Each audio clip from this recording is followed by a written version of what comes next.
Hi welcome to the ABPSC TSPSC mind mapping lectures. So friends, ఇది ఆంధ్రప్రదేశ్లో finance minister పెట్టినటువంటి బడ్జెట్ని అంటే 2019 and 20. సో ఈ సంవత్సరానికి సంబంధించినటువంటి బడ్జెట్ అనేది మైండ్ మ్యాపింగ్లో ఇవ్వడం జరుగుతుంది. సో ఎవరైనా కొత్తగా వీడియోని చూస్తున్నట్లయితే ఛానల్ని సబ్స్క్రైబ్ చేసుకోండి. సో ఇక్కడికి వచ్చేటప్పటికి లెక్చర్లోకి వెళ్దాం. సో ఇన్ఫర్మేషన్ కరెక్ట్గా తెలుస్తుంది. సో ఇక్కడికి వెళ్ళేటప్పటికి బడ్జెట్ 2019 and 20కి వచ్చేటప్పటికి దీని స్పెషల్ ఏంటంటే ఇది ఓట్ ఆన్ అకౌంట్ బడ్జెట్ అంటారు.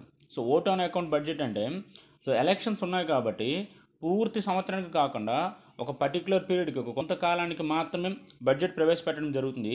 దానిని మాత్రమే అసెంబ్లీ అనేది ఇక్కడ ఆమోదించడం జరుగుతుంది. సో ఈ ఓట్ ఆన్ అకౌంట్ బడ్జెట్ను ప్రవేశపెట్టింది యనమల రామకృష్ణుడు. ఇతను మనకి ఫైనాన్స్ మినిస్టర్. సో ఏపీకి వచ్చేటప్పటికి మొత్తం బడ్జెట్ ఇది చూడండి, 2,26,177.53 కోట్లు మొత్తం బడ్జెట్ వ్యయం ఇది. సో అంటే బిట్ వచ్చేటప్పుడు ఏంటంటే డైరెక్ట్గా ఎంత అనేది కూడా ఇచ్చేస్తూ ఉంటాడు. సో అందుకే ఈ ఫిగర్ కూడా గుర్తుపెట్టుకోవాలి ఖచ్చితంగా. సో ఈ బడ్జెట్లో ప్రభుత్వం యొక్క లక్ష్యం 3 రకాలుగా విభజించారు. సో సమాజ వికాసం, కుటుంబ వికాసం, సుస్థిర అభివృద్ధి. సో ఈ 3 అనేవి ప్రభుత్వం యొక్క లక్ష్యాలుగా తెలియజేశారు. నెక్స్ట్ వన్, ఇది కూడా మనకి బిట్ రూపంలో అడిగే అవకాశం ఉంటుంది. ఏపీ యొక్క తలసరి ఆదాయం. కానీ ఈ తలసరి ఆదాయం అనేది ఈ ఆర్థిక సంవత్సరానికి సంబంధించింది కాదు. అంటే 18, 19 కానీ 19, 20 ఆర్థిక సంవత్సరానికి సంబంధించింది కాదు. ఇది గడిచిపోయిన కాలమైనటువంటి 17, 18 అంటే 2017, 18 కాలానికి సంబంధించినటువంటి తలసరి ఆదాయం 1,42,054 రూపాయలు అనేది ఏపీ యొక్క తలసరి ఆదాయంగా ఉంది. సో నెక్స్ట్ ఇండియాకి వచ్చేటప్పటికి తలసరి ఆదాయం ఎంతగా ఉందంటే 1,12,835 రూపాయలు అనేది ఇక్కడ భారతదేశం యొక్క తలసరి ఆదాయం. సో ఇది బేసిక్ బడ్జెట్ ప్రవేశపెట్టేటప్పుడు ఫైనాన్స్ మినిస్టర్ గురించి కానీ, లేదా ఓట్ ఆన్ అకౌంట్ బడ్జెట్ అంటే ఏంటి కానీ, లేదా బడ్జెట్ యొక్క మొత్తం వ్యయం కానీ ఇచ్చేటప్పుడు ఈ సర్కిల్ అంటే వీటిని ఎక్కువగా టచ్ చేస్తూ ఉంటాడు. సో ఇన్నర్కి వెళ్దాం. దాంట్లో కంప్లీట్ ఇన్ఫర్మేషన్ అనేది అక్కడ ఇవ్వడం జరిగింది. సో ఇది బడ్జెట్లో నూతన పథకాలు మరియు వాటి యొక్క కేటాయింపులు. సో మన బడ్జెట్లో మొత్తం 5 రకాలుగా ఒక నూతన పథకాలను ప్రవేశపెట్టడం జరిగింది. సో ఇందులో మొట్టమొదటిది అన్నదాత సుఖీభవ. సో అంటే రాష్ట్ర ప్రభుత్వం చేపట్టినటువంటి కొత్త పథకాలు మరియు వాటికి కేటాయించినటువంటి అమౌంట్. సో అన్నదాత సుఖీభావకు వచ్చేటప్పటికి దీంట్లో ఏంటంటే 5,000 కోట్లు ఈ పథకానికి కేటాయించారు. ఈ పథకంలో ఏంటంటే ఒక సంవత్సరానికి 1 ఎకరాకి 10,000 చొప్పున ఆ రైతుకి ఇవ్వడం జరుగుతుంది. సో ఎన్నికలు జరిగేలోగా 2,500 రైతుల ఖాతాలకు జమ చేయాలని లక్ష్యంగా పెట్టుకున్నారు. సో దీనిపైన బిట్ ఎలా వస్తుందంటే చూడండి, ఇంతకుముందు అడిగాను, bit one by one calculate చేద్దాం. సో ఫస్ట్ వన్ మొత్తం బడ్జెట్ ఎంత అని ఇవ్వచ్చు, ఫస్ట్ వన్. సెకండ్ వన్ వచ్చేటప్పటికి ఏపీ యొక్క తలసరి ఆదాయం ఎంత అని ఇవ్వచ్చు. థర్డ్ వన్ వచ్చేటప్పటికి చూడండి, ఇక్కడికి వచ్చేటప్పటికి సింపుల్గా అన్నదాత సుఖీభవ అనే పథకం ప్రకారం ఎకరాకి ఎంత అమౌంట్ని ఎన్నికలలోగా ఇవ్వాలని ప్రభుత్వం లక్ష్యంగా పెట్టుకుందంటే 2,500 రూపాయలు. సో 2,500 రూపాయలు అనేది ఇక్కడ ఎన్నికలలోగా ఇవ్వాలని లక్ష్యంగా పెట్టుకున్నారు. నెక్స్ట్ వన్ డ్రైవర్ల సాధికార సంస్థ వీటి కోసం 150 కోట్లను కేటాయించారు. ఇళ్ల స్థలాల భూసేకరణ వీటి కోసం 500 కోట్లను కేటాయించారు. పట్టణాల్లో మౌలిక సదుపాయాల కల్పన కోసం 100 కోట్లను కేటాయించారు. లాస్ట్ వన్ ఎంఎస్ఎంఈ అంటే ఇక్కడ సూక్ష్మ చిన్న తరహా పరిశ్రమల కోసం 400 కోట్లను కేటాయించడం జరిగింది. సో 400 కోట్లు అనేది కేటాయించారు. అంటే రాష్ట్ర స్థాయిలో వీటి అభివృద్ధి కోసం కేటాయింపులు జరిగాయి. సో ఇది కొత్తగా ప్రవేశపెట్టినటువంటి పథకాలు మరియు వాటి యొక్క కేటాయింపులు. అంటే ఇక్కడ ఏం కాదు, ఈ చిన్నతరహా పరిశ్రమలు ప్రతి నియోజకవర్గంలో కూడా ఖచ్చితంగా ఇటువంటి పరిశ్రమలు ఉండాలనే లక్ష్యంతో ఈ అమౌంట్ అనేది ఇక్కడ కేటాయించడం జరిగింది. మనకి బిట్లు ఎలా అంటే డైరెక్ట్గా కొత్తగా ప్రవేశపెట్టిన పథకానికి ఎంత కేటాయింపులు చేశారు అనే దృష్టితోనే క్వశ్చన్స్ వస్తాయి. సో మ్యాక్సిమం ఇవి జస్ట్ ఫిగర్స్ గుర్తుపెట్టుకుంటే చాలా ఆటోమేటిక్గా ఆన్సర్ అనేది ఐడెంటిఫికేషన్ వస్తుంది. జస్ట్ ఒక సెకండ్ టైం థర్డ్ టైం చదువుతూ ఉంటే ఆటోమేటిక్గా మైండ్లో ఫీడ్ అవుతుంది. సో నెక్స్ట్ మ్యాప్లోకి వెళ్దాం. సో నెక్స్ట్ ప్రజా సంక్షేమ పథకాలు. సో మొత్తం బడ్జెట్లో మనం ముఖ్యంగా గుర్తుపెట్టుకోవాల్సింది బిట్స్ రూపంలో ఎక్కువగా వచ్చేవేంటంటే ఈ ప్రజా సంక్షేమ పథకాలు. సో ఇక్కడికి వచ్చేటప్పటికి అంటే ప్రభుత్వం గత కాలంలో ప్రవేశపెట్టినటువంటి పథకాలు వాటిని ఏ విధంగా పట్టుకుని వెళ్తుంది, దానికి ఎంత కేటాయింపులు ఇచ్చారనేది మనకి ఇక్కడ ఇంపార్టెంట్. నెక్స్ట్ ఈ లెక్చర్ చదివేటప్పుడు వీటితో పాటు క్వశ్చన్స్ ఏ విధంగా వస్తాయో చూడాలి. అట్ ది సేమ్ టైం ఈ బడ్జెట్లో ఉన్నటువంటి పథకాలను అంతకుముందు రాష్ట్ర ప్రభుత్వం విడుదల చేసినటువంటి పథకాలతో లింక్ చేసుకుంటూ చదువుకోవాలి మనం. సో ఆల్రెడీ పథకాలకు సంబంధించి నోట్స్ అనేది నేను రాస్తున్నాం. సో అది కంప్లీట్ అయిపోయిన వెంటనే పార్ట్ 1 ఎలా ఉందో పార్ట్ 2కి సంబంధించి కూడా టోటల్ బుక్ అంతా కూడా మ్యాక్సిమం ఒక 1 వీక్ ఆర్ 10 డేస్లో రిలీజ్ చేయడం జరుగుతుంది. సో ఇది నెక్స్ట్ పథకాలు. ఇది కాంటెంపరీగా చదువుకున్నారంటే ఈజీగా ఉంటుంది మీకు. ఇందులో మొట్టమొదటిది ఆదరణ 2. సో ఇక్కడ ఆదరణ 2 అంటే బీసీలో చేతి వృత్తులు చేసుకునే వారి కోసం 30,000 విలువైన ఆధునిక యంత్రాలను 90% రాయితీతో ఇస్తారు. సో దీనికోసం దీనికి లబ్ధి పొందేవారు 4.02 లక్షల మంది ఈ పథకం ప్రకారం లబ్ధి పొందుతారనేది ప్రభుత్వం యొక్క అంచనా. దీని ప్రకారం ఇది ఏంటంటే బీసీలో ఉండే చేతి వృత్తుల వారి కోసం ఆదరణ 2 అనే పథకం. నెక్స్ట్ ఆహార బుట్ట అనేది గిరిజనుల్లో పోషకాహార లోపాన్ని నివారించేందుకు ఒక్కో కుటుంబానికి ప్రతి నెల 500 రూపాయలు విలువ చేసే సరుకులను ఉచితంగా ప్రభుత్వం ఇస్తుంది. సో దీనికోసం ప్రభుత్వం చేసినటువంటి కేటాయింపులు ఏంటంటే 120.40 కోట్లను ఈ ఆహార బుట్ట అనే పథకానికి కేటాయించడం జరిగింది. ఇది ఎవరి కోసం అంటే గిరిజనుల్లో పౌష్టికాహార లోపాన్ని తగ్గించడానికి. So next one Giriseva.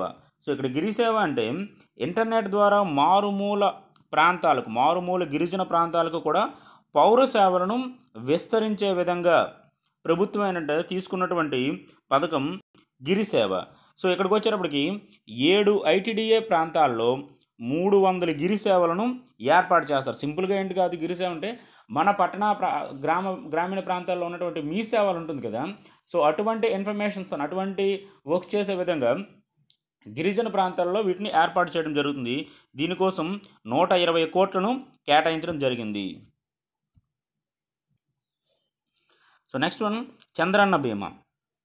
So మనకి వీటి నుంచే క్వశ్చన్స్ ఎక్కువగా అడిగే అవకాశం ఉంటుంది కాబట్టి మ్యాక్సిమం వీటిని మాత్రం గుర్తుపెట్టుకోవాలి. చంద్రన్న బీమాకు వచ్చేటప్పటికి ఇది ఎవరి కోసం అంటే అసంఘటిత కార్మికుల బీమా కోసం. దీనికి అర్హత వయస్సు ఎంత అంటే 18 నుంచి 50 సంవత్సరాల వరకు. బీమా ఎన్ని రకాలుగా అంటే 2 రకాలుగా వర్తిస్తుంది. సో ఒకటి సహజ మరణానికి 2 లక్షలు, ప్రమాదవశాత్తు మరణిస్తే 5 లక్షలుగా విభజించారు. సో నెక్స్ట్ దీనికి వచ్చేటప్పటికి కేటాయింపులు ఎంత అంటే 3,504.02 కోట్లు ఈ చంద్రన్న బీమాకు కేటాయించడం జరిగింది. సో వీటిని 2018-19 ఆర్థిక సంవత్సరంలో 140 కోట్లుగా కేటాయించారు. కానీ ఇక్కడికి వచ్చేటప్పటికి ఆ కేటాయింపులు అనేది చాలా వరకు పెరిగాయి. సో నెక్స్ట్ వన్ చంద్రన్న పెళ్లి కానుక. సో వీటిది కూడా మనకి ఇంపార్టెంట్. ఇటువంటి స్కీమ్స్ పైన ఎక్కువ క్వశ్చన్స్ వస్తూ ఉంటాయి. సో ఎప్పుడు ప్రారంభమైందంటే 2018 ఏప్రిల్ 20న ప్రారంభమైంది. సో ఏంటంటే దీని ప్రకారం ఈ పెళ్లి నాటికి 20% కానుకగా పే చేస్తారు. పెళ్ళైన నెల రోజులకు మిగిలిన మొత్తాన్ని ఇక్కడ పే చేయడం జరుగుతుంది. సో నెక్స్ట్ 2019 ఫిబ్రవరి 4కి మొత్తం ఇక్కడ 76,349 మందికి 358.35 కోట్ల సహాయం అనేది చేయడం జరిగింది. సో మనకి ఈ డిజిట్స్, ఈ ఫిగర్స్ మనకి ఇంపార్టెంట్. వాటిపైన న్యూమారికల్ డేటా కొంచెం హార్డ్గా ఉంటుంది, బట్ గుర్తుపెట్టుకోవాలి. వీటిపైన ఎక్కువ క్వశ్చన్స్ అడుగుతూ ఉంటారు. సో నెక్స్ట్ వన్ వర్గాల వారీగా కేటాయింపులు ఏంటనేది చూద్దాం. ఇందులో మొట్టమొదటిగా బీసీ సంక్షేమ శాఖకు 175 కోట్లను ఇవ్వడం జరిగింది. ఇది గత ఆర్థిక సంవత్సరం గత బడ్జెట్ చూసుకుంటే ఇది 75% పెంచడం జరిగింది. అంటే లాస్ట్ టైం ఎంత ఉందంటే 100 కోట్లను కేటాయించారు. ఇప్పుడు వచ్చేటప్పటికి 175 కోట్లను కేటాయించడం జరిగింది. నెక్స్ట్ ఎస్సీలకు వచ్చేటప్పటికి 128.21 కోట్లు. సో అది 28% పెంచారు. సో మైనారిటీలకు వచ్చేటప్పటికి 100 కోట్లు. వాళ్ళలో వీటిని దుల్హాన్ పథకం అని పిలుస్తారు. అంటే చంద్రన్న పెళ్లి కానుకను మన బీసీ ఇక్కడైతే అంటే రాష్ట్రం మొత్తం అప్లై అయ్యే విధంగా అయితే చంద్రన్న పెళ్లి కానుక. అదే మైనారిటీలకు వచ్చేటప్పటికి ఇదే పథకాన్ని ఏ పేరుతో పిలుస్తున్నారంటే దుల్హాన్. అదే గిరిజనులకు వచ్చేటప్పటికి 15 కోట్లు కేటాయించారు. వాళ్ళకి పెట్టినటువంటి ఈ పథకానికి పేరు గిరిపుత్రిక పథకం. సో గిరిపుత్రిక పథకం. దివ్యాంగులను పెళ్లి చేసుకున్న వాళ్ళకి కూడా కొంత అమౌంట్ అనేది పెళ్లి కానుక ఇవ్వడం జరుగుతుంది. సో వారి కోసం 10.26 కోట్లను ఇవ్వడం కేటాయించడం జరిగింది. సో రాబోయే ఆర్థిక సంవత్సరం నుండి అగ్రవర్ణ పేదలకు కూడా దీనిని వర్తింప చేయనున్నారు. సో అగ్రవర్ణ పేదలకు కూడా వీటిని వర్తింప చేయడం అనేది ఎప్పుడు ఉంటుందంటే రాబోయే ఆర్థిక సంవత్సరం అంటే 2019 ఏప్రిల్ 1 నుంచి వీటిని అప్లై చేయాలనేసి ప్రభుత్వం లక్ష్యంగా పెట్టుకుంది. నెక్స్ట్ వన్, టోటల్ ఈ లెక్చర్లోనే మోస్ట్ ఇంపార్టెంట్ ఏంటంటే పింఛన్లు. సో అసలు ఈ పింఛన్లకు వచ్చేటప్పటికి ఎన్ని రకాలుగా ఉంది ఏంటనేది కంప్లీట్గా ఇందులో ఇవ్వడం జరిగింది. సో ఒకసారి ఇది ఎండింగ్ వరకు చూడండి, మీకు అర్థమవుతుంది. సో ఇందులో మొట్టమొదటిగా మొత్తం పింఛన్లు అందుకుంటున్న వారు ఎంతమంది అంటే 54,16,201 మంది పింఛన్లను అందుకుంటున్నారు. సో మొత్తం పింఛన్లకి కేటాయింపులు ఎంత కేటాయింపులు చేశారంటే 12,829.18 కోట్లు పింఛన్లకు అంటే మొత్తం పింఛన్లకు కేటాయింపులుగా పెట్టారు. గత సంవత్సరం కంటే ఇది 155% పెంచారు. అంటే గత సంవత్సరం కంటే ఇది 155% పెరగడం జరిగింది. గత సంవత్సరంలో ఇది కేటాయింపులు ఎంతగా ఉందంటే 5,012 కోట్లను గత సంవత్సరం కేటాయిస్తే ప్రస్తుతం 155% పెంచి 12,829.18 కోట్లుగా కేటాయించడం జరిగింది. దీనిలో వర్గాల వారి కేటాయింపులు ఎలా ఉందంటే ఇందులో మొట్టమొదటిగా వృద్ధులకు వచ్చేటప్పటికి 10,401 కోట్లను కేటాయించారు.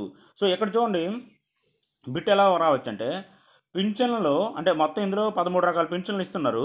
దీంట్లో అత్యధిక కేటాయింపులు ఏ వర్గానికి కేటాయించారు లేదా ఎవరికి కేటాయించారంటే వృద్ధులకి కేటాయించడం జరిగింది. సో ఇందులో 10,401 కోట్లను వృద్ధులకు కేటాయించారు.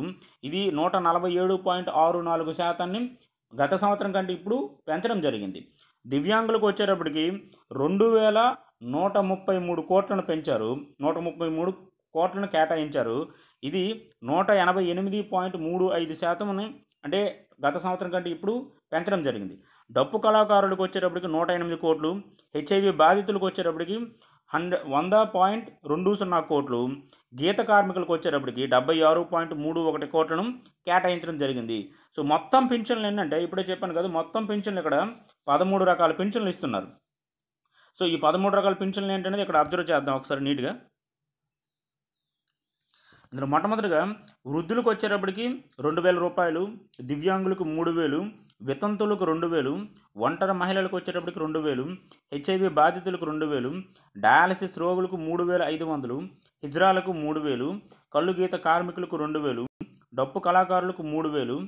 నెక్స్ట్ వన్, చర్మకారులకు 2,000, మత్స్యకారులకు 2,000, చేనేత కార్మికులకు 2,000, కళాకారులకు 2,000. సో అంటే మొత్తం 13 రకాలైనటువంటి పింఛన్లను ప్రభుత్వం ఇస్తుంది.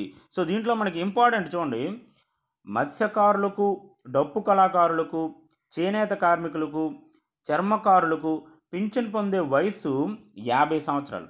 సో నెక్స్ట్ ఇక్కడ మనకి బిట్ రూపంలో వచ్చే అవకాశం ఎక్కువగా ఉన్న అవకాశం చూడండి. టీడీపీ ప్రభుత్వం వచ్చిన తర్వాత కొత్తగా చేర్చినటువంటి పింఛన్లు ఏంటంటే 7. సో ఆ 7 ఏంటనేది ఇక్కడ మనం చూడాలి. ఎవరెవరికి పింఛన్లు ఇస్తుందంటే ఒంటరి స్త్రీలకు, మత్స్యకారులకు, చేనేత కార్మికులకు, డయాలసిస్ రోగులకు, డప్పు కళాకారులకు, చర్మకారులకు మరియు హిజ్రాలకు. సో ఈ 7 రకాలైనటువంటి వర్గాలకు కూడా టీడీపీ ప్రభుత్వం ఏర్పడిన తర్వాత ఈ 7 రకాల పింఛన్లు అనేది ఇవ్వడం జరిగింది. సో ఇది ప్రజా సంక్షేమ పథకాలు మరియు వాటికి ఉన్నటువంటి కేటాయింపులు. సేమ్ ఇటువంటిదే మరొకటి ఉంది, అది అబ్జర్వ్ చేద్దాం. సో నెక్స్ట్ అన్నా క్యాంటీన్లు.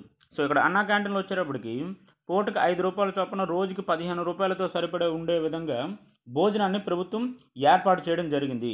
సో దీనికి వచ్చేటప్పటికి 3 పూటలకి ప్రభుత్వానికి అయ్యే ఖర్చు 73 రూపాయలు. ఇది ఇంపార్టెంట్, వీటిపైన క్వశ్చన్స్ అడుగుతూ ఉంటాడు. సో 3 పూటలకి ప్రభుత్వానికి అయ్యే ఖర్చు 73 రూపాయలు, కానీ ప్రజల దగ్గర వసూలు చేసేది 15 రూపాయలు.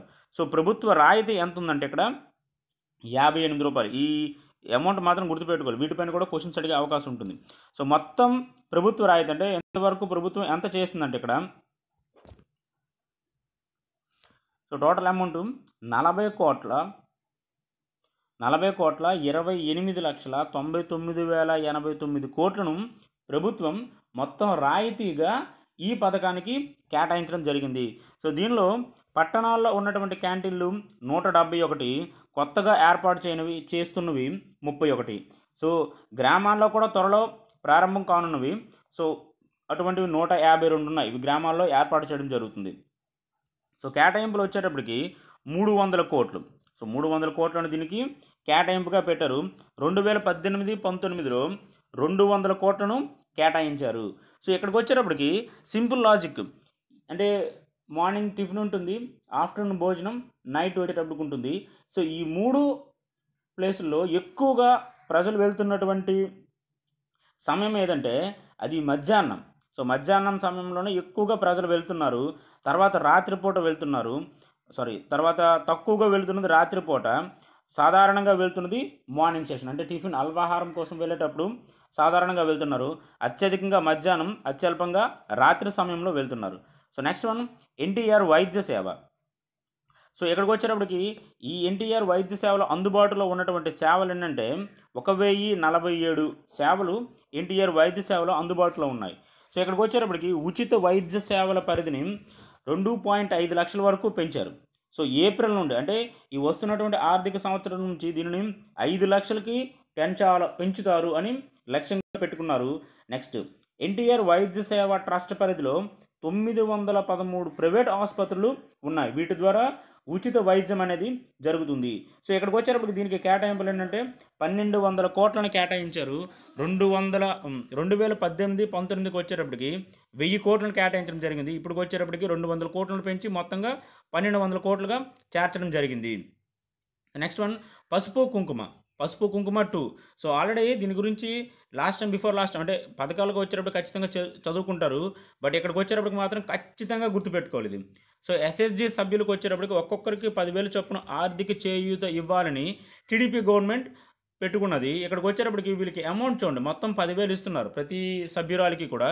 ఫిబ్రవరి 1కి వచ్చేటప్పటికి 2,500, మార్చి 8కి వచ్చేటప్పటికి 3,500, ఏప్రిల్ 5కి వచ్చేటప్పటికి 4,000 చొప్పున మొత్తం 10,000 వీళ్ళకి వెళ్ళే విధంగా ఒక లక్ష్యాన్ని పెట్టుకున్నారు. సో దీని ప్రకారం ఇక్కడికి వచ్చింది కాబట్టి ఖచ్చితంగా దీనికి కాంటెంపరీగా ఉండే క్వశ్చన్స్ కూడా వస్తాయి కాబట్టి ఈ ఇన్ఫర్మేషన్ కూడా ఇవ్వడం జరిగింది. మొత్తం ఎస్హెచ్జీలు వచ్చేటప్పటికి 9.55 లక్షలు ఎస్హెచ్జీలు ఉంటే ఇందులో మొత్తం సభ్యులు 94 లక్షలు. సో వీటికి చేసినటువంటి కేటాయింపులో మనకి ఇంపార్టెంట్ 4,000 కోట్లను వీటికి కేటాయించారు. సో అంటే 4,000 కోట్లు అనేది పసుపు కుంకుమ పథకానికి కేటాయింపు చేయడం జరిగింది. నెక్స్ట్ వన్ నిరుద్యోగ భృతి. సో నిరుద్యోగ భృతి వచ్చేటప్పటికి దీనికి కేటాయింపులు 1,200 కోట్లను కేటాయించారు. సో నిరుద్యోగ భృతి ప్రస్తుతం మనకి 1,000 రూపీస్గా ఉన్నటువంటిది ప్రజెంట్ 2,000 రూపాయలుగా పెంచడం జరిగింది. సో యువ నేస్తంకు దరఖాస్తు చేసుకున్నటువంటి వాళ్ళు 11.94 లక్షల మంది. సో ఇక్కడికి వచ్చేటప్పటికి ఫిబ్రవరి 4కి అందుకున్నటువంటి, అంటే నిరుద్యోగ భృతిని అందుకున్నటువంటి వ్యక్తులు 4.46 లక్షల మంది అందుకున్నారు. అంటే ఇటువంటి ఈ నిరుద్యోగ భృతి పథకం ద్వారా అమౌంట్ను అందుకున్నటువంటి వ్యక్తులు 4.46 లక్షల మంది. సో ఇది ప్రభుత్వం ప్రవేశపెట్టినటువంటి పథకాలు, దాని యొక్క కేటాయింపులు. మిగిలిన పథకాలకి ప్రభుత్వం చేసినటువంటి కేటాయింపులు ఈ లెక్చర్లో చూద్దాం. ఆల్రెడీ ప్రభుత్వం కొత్తగా ప్రవేశపెట్టినటువంటి పథకాలు, సో పాత పథకాలకి ఎన్ని కేటాయింపులు చేశారనేది అక్కడ మనం అబ్జర్వ్ చేసాం పార్ట్ 1లో. ఇక్కడికి వచ్చేటప్పటికి మిగిలిన పథకాలు, సో బడ్జెట్లో ఉన్నటువంటి వ్యయాలు ఏ విధంగా ఉన్నాయనేది ఇందులో అబ్జర్వ్ చేద్దాం. మొట్టమొదటిది జగజీవన్ జ్యోతి పథకం కింద ఎస్సీ ఎస్టీ కుటుంబాలకు నెలకు 100 యూనిట్ల వరకు ఉచిత విద్యుత్తుని ఇవ్వడం జరుగుతుంది. సో ఇక్కడికి వచ్చేటప్పటికి పథకం పేరు మనకు ఇంపార్టెంట్. జగజీవన్ జ్యోతి ప్రకారం ఎస్సీ ఎస్టీలకు 100 యూనిట్ల వరకు విద్యుత్ అనేది ఉచితం. సో నెక్స్ట్ వన్ ఇక్కడ కేటాయింపులకు వచ్చేటప్పటికి మనం ముఖ్యంగా గుర్తుపెట్టుకోవాల్సింది వ్యవసాయ రంగం, పారిశ్రామిక రంగం, నెక్స్ట్ ఇక్కడికి సేవా రంగం మొదలు ఇక్కడ మనం గుర్తుపెట్టుకోవాల్సింది ఏంటంటే ఐటీ. సో ఈ 3 రంగాలు ఈ లెక్చర్లో వివరించడం జరుగుతుంది. ఇక్కడికి వచ్చేటప్పుడు చూడండి, మొత్తం వ్యవసాయానికి వచ్చేటప్పటికి మొత్తం కేటాయింపులు ఇంపార్టెంట్ మనకి. సో మొత్తం కేటాయింపులు 12,732.97 కోట్లుగా కేటాయించారు. సో ఇక్కడికి వచ్చేటప్పటికి దీనిని 26% పెంచడం జరిగింది. సో నెక్స్ట్ వన్ వ్యవసాయానికి వచ్చేటప్పటికి 9 గంటల ఉచిత విద్యుత్ను సరఫరా చేస్తున్నారు. ఇక్కడ విద్యుత్ వచ్చింది కాబట్టి ఇక్కడ మరొక అంశం గుర్తుపెట్టుకోవాలి. విద్యుత్ సరఫరా వచ్చేటప్పటికి 62,000 మిలియన్లుగా ఉంది. సో విద్యుత్ ఉత్పాదన సామర్థ్యం 19,080 మిలియన్ వాట్స్. 19,080 మిలియన్ వాట్స్ అనేది విద్యుత్ ఉత్పాదన సామర్థ్యం. విద్యుత్ నష్టాలు అనేవి 3.12%గా ఉన్నాయి. విద్యుత్ నష్టాలు అనేది 3.12%గా ఉన్నాయి.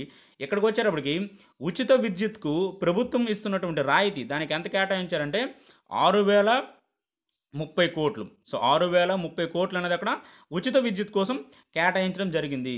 సో నెక్స్ట్ వన్, ఇది మొత్తం కేటాయింపులు ఇక్కడికి వచ్చేటప్పటికి దాంట్లో సబ్ సెక్టార్ వైజ్ కేటాయింపులు అనేవి ఇక్కడ ఉంటాయి. పశుసంవర్ధక శాఖ, పాడి పరిశ్రమ, మత్స్య శాఖకు వచ్చేటప్పటికి 2,030.87 కోట్లను కేటాయించడం జరిగింది. అంటే ఇది 16.51% పెంచారు. గత ఆర్థిక సంవత్సరం కంటే ఇప్పటికీ 16.51% పెంచడం జరిగింది. దీనిలో పశుసంవర్ధక శాఖలో బీమా అమలు కోసం 200 కోట్లను కేటాయించడం జరిగింది. నెక్స్ట్ వ్యవసాయ యాంత్రీకరణ కోసం 300 కోట్లను కేటాయించారు. అంటే రైతు రథం పథకం క్రింద రాయితీతో యంత్ర పరికరాలను, వ్యవసాయ యంత్ర పరికరాలను ఇవ్వడం జరుగుతుంది. నెక్స్ట్ కౌలు రైతులకు రుణాలు ఇవ్వడంలో ఏపీ అనేది మొదటి స్థానంలో ఉంది. ఇందులో మనకి ఇంపార్టెంట్ ఏంటంటే అత్యధిక రుణాలు ఇచ్చినటువంటి జిల్లా పశ్చిమ గోదావరి జిల్లా. సో దీనిలో 3.14 లక్షల మందికి రుణాలు ఇచ్చారు. ఈ రుణాల రూపంలో ఇచ్చినటువంటి అమౌంట్ 1,727.50 కోట్లను ఇవ్వడం జరిగింది. సో ఇది మన రాష్ట్రానికి సంబంధించినటువంటి రుణాల విషయంలో ఉన్న ఇన్ఫర్మేషన్. నెక్స్ట్ వ్యవసాయ ఉత్పత్తి ధరలు పడిపోయినప్పుడు రైతును ఆదుకునేందుకు ఉద్దేశించిన మార్కెట్ ఇంటర్వెన్షన్ ఫండ్ కోసం 50 కోట్ల నుంచి 100 కోట్లకు పెంచడం జరిగింది. అంటే ఈ ఫండ్ను 50 నుంచి 100 కోట్లకు పెంచారు ఉత్పత్తి ధరలు పడిపోయేటప్పుడు వాళ్ళకి మద్దతు ధరలు అందించడానికి. నెక్స్ట్ రుణమాఫీ, ఇది మనకి ఇంపార్టెంట్. టీడీపీ అధికారంలోకి వచ్చినప్పుడు 24,000 కోట్లను రుణమాఫీ చేస్తారని ప్రకటించింది. వీటిని 5 విడతల్లో అమలు చేయాలని చూసింది.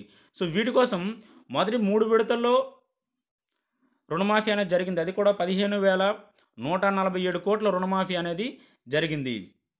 సో ఇక్కడికి వచ్చేటప్పటికి ఒక్కో రైతుకు గరిష్టంగా 1.5 లక్షల రుణమాఫీ అనేది చేయాలని లక్ష్యంగా పెట్టుకున్నారు.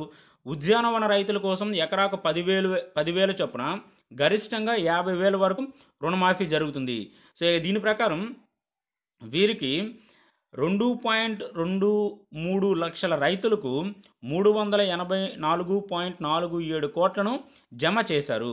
సో నెక్స్ట్ వన్, ఇక్కడ ఈ రుణమాఫీకి వచ్చేటప్పటికి 3 విడతలు కంప్లీట్ అయ్యి మరొక 2 విడతలు ఉన్నాయి. ఇవి ఈ వస్తున్నటువంటి రాబోయే నెలల్లో క్లియర్ చేద్దామని గవర్నమెంట్ లక్ష్యంగా పెట్టుకుంది.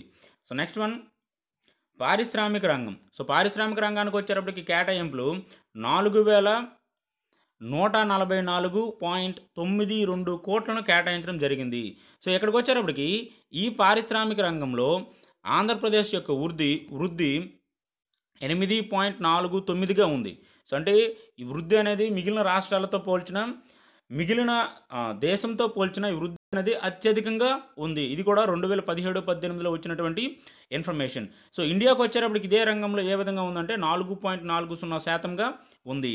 సో నెక్స్ట్ వన్, దీని గురించి ఆల్రెడీ చెప్పాను మీకు. కొత్తగా ఒక పథకాన్ని కేటాయించారు. అంటే సూక్ష్మ చిన్న తరహా పరిశ్రమల కోసం 1000 కోట్లను కేటాయించారు. సో దీని ప్రకారం ప్రతి అసెంబ్లీ నియోజకవర్గానికి ఇటువంటి సూక్ష్మ చిన్న తరహా పరిశ్రమలకు ఒక పార్కును ఏర్పాటు చేస్తారు.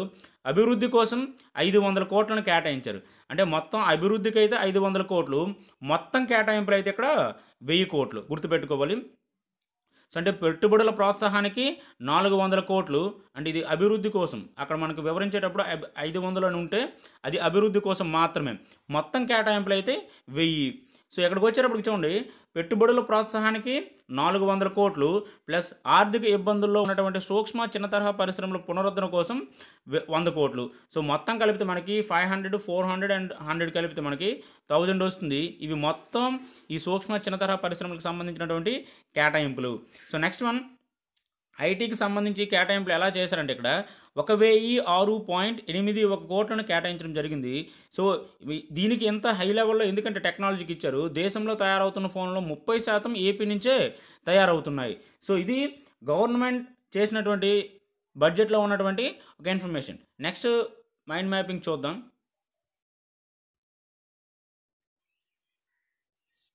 సో నెక్స్ట్ ఏపీ రాష్ట్రానికి సంబంధించినటువంటి ఆదాయం. సో ఈ ఆదాయం మనకి ఎక్కడి నుంచి వస్తుంది, దేని నుంచి అత్యధికంగా వస్తుంది అనేది ఇక్కడ మనం గుర్తుపెట్టుకోవాలి.